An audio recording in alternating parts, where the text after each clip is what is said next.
Hello friends, నా పేరు విజ్ఞాన్ భరత్. నేను 8th క్లాస్ చదువుతున్నాను. చెస్ ఛాంపియన్ని. మా డాడీ పేరు వెంకటేశ్వర్లు. ఇండియన్ కాన్స్టిట్యూషన్ @1950 పేరుతో యూట్యూబ్ ఛానల్ నడిపిస్తున్నారా? యూట్యూబ్ ఛానల్తో ఉన్నారు. ఓకే. సో ఈరోజు మా ఏలూరుకు వచ్చినందుకు స్వాగతం అని చెప్పడం మర్చిపోతున్నాం. ఏలూరుకు వచ్చినందుకు స్వాగతం. మీకు చిన్న బహుమతి. Thank you so much. చిన్నోడువైనా చాలా గొప్ప పుస్తకాన్ని ఇచ్చావు. మీ ఏలూరుకి మంచి పుస్తకంతో వెల్కమ్ చెప్పినందుకు థ్యాంక్ యూ.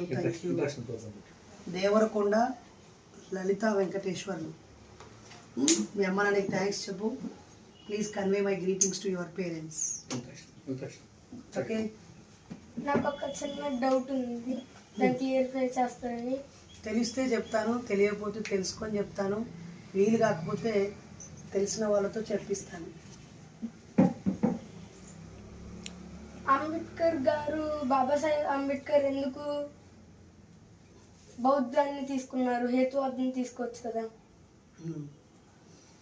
హేతువాదం అనేది ఒక మతం కాదు.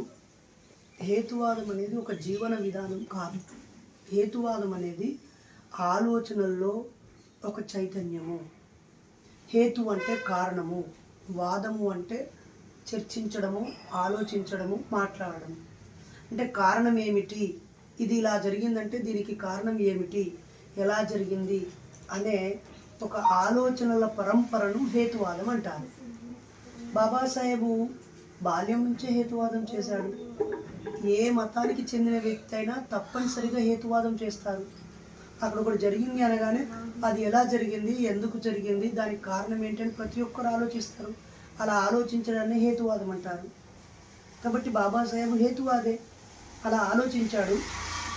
ఆలోచించి ఈ దేశంలో కులం ఉంది, ఈ దేశంలో అనేక మతాలు ఉన్నాయి.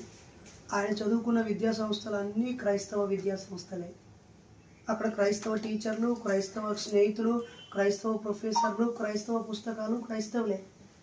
అయినా అవన్నీ చూసి చదివి వాళ్ళతో స్నేహంగా ఉండి జ్ఞానాన్ని పొంది ఆయన ఈ భారతదేశాన్ని పూర్తిగా అర్థం చేసుకొని, నా దేశానికి కులం అనే జబ్బు ఉంది, ఇది పోవదు.